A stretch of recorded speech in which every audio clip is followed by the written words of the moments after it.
here's someone else who I think is having just a little bit of trouble of dealing with certain realities.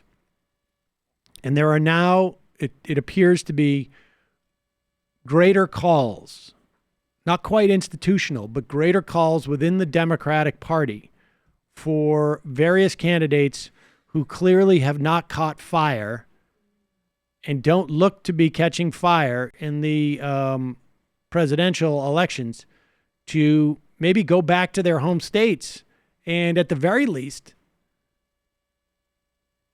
run in the Senate and at the very least pull resources. Whether it's Colorado or Texas or a couple other states, the idea of a formidable candidate jumping into the race now is going to pull a lot of resources from Republicans. And capturing the Senate is hugely important. It's going to be very difficult to do. It's unlikely, but it's not impossible.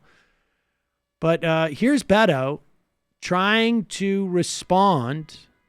And we're in 2.0 now territory, right? Or are we in 2.5 territory? We're past 2.0. We could be at 2.5. We could be at 3.0 soon. Beto 3.0, where he is talking about why it appears he hasn't caught fire, but sometimes appearances can be deceptive. It's just he used the wrong example. Look, there is a lot of time before the Iowa caucus. We've never been guided by a poll before. If you were to look at the Texas Senate race, the first couple of months after we were in, no poll was going to say that we were going to win that. When I first ran for Congress in 2012 against an incumbent and against some very long odds, no poll at any point said that we were going to win, and yet we did. And if I... Well, here's the problem with that, of course. He didn't win the Senate race, so those polls were accurate. But he also entered into the Senate race 2 years before the election, right? I mean, the general election. And he's only now, what are we, six months out, less, from the Iowa caucus? Here is Beto O'Rourke in Knoxville, Iowa, being introduced by a local Democrat. This is from Dave Weigel, who calls him, quote, a blank slate, waiting to be filled by our hopes and dreams. Man, what's subtext, motherfucker? Yeah. You know, I'm really trying to keep it together here. This has been very humiliating. It has not gone according to my delusions of grandeur. And when you say what is subtext and make it text, it has a tendency to make certain people look very badly. Oh, man. The further this goes, the more I want to just... Beto, if you want to come over and cry a little bit and listen to The Cure with me, my door is always open. That's all I'm saying. I can't get over the fact that this is a mixed metaphor. A blank slate waiting to be filled? You don't fill. It's going to, it's just going to drip on the sides.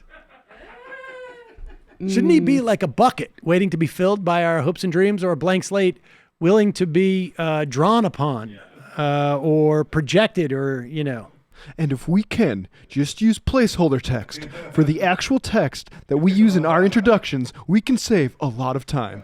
We don't give Dave Weigel the opportunity to humiliate me that way, which would be great. This wasn't what I envisioned when I was on Vanity Fair a couple of months ago.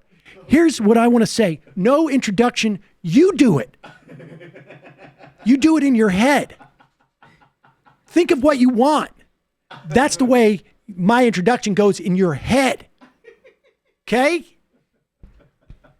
So who am I? You tell me. In fact, that's how we're going to get everyone involved in this. I'm going to call on you, and you're going to tell me who I am. The lower he goes. I was never that. I did not think that this was going to happen. I never saw this. Delicious. Run in the Senate. Run in the Senate, buddy. Run in the Senate. Can't Still even like him better contain than myself. Pete Buttigieg. Run in the Senate. Yeah, run for the Senate, bro. It's all right. Honestly, like I read Take a that, week when off, I read though. that Vanity Fair piece, I was like, I really want to like this guy. But when you get to the issue part, it was always sort of like, well, we're still working on that. I read that Vanity Fair piece and I thought, wow, what an asshole. He's going to be crying like a baby in my arms in no time. I was born to do this, to nationally humiliate myself and then be comforted by a left-wing podcast host. That was the purpose of this campaign. So Mama knows. California has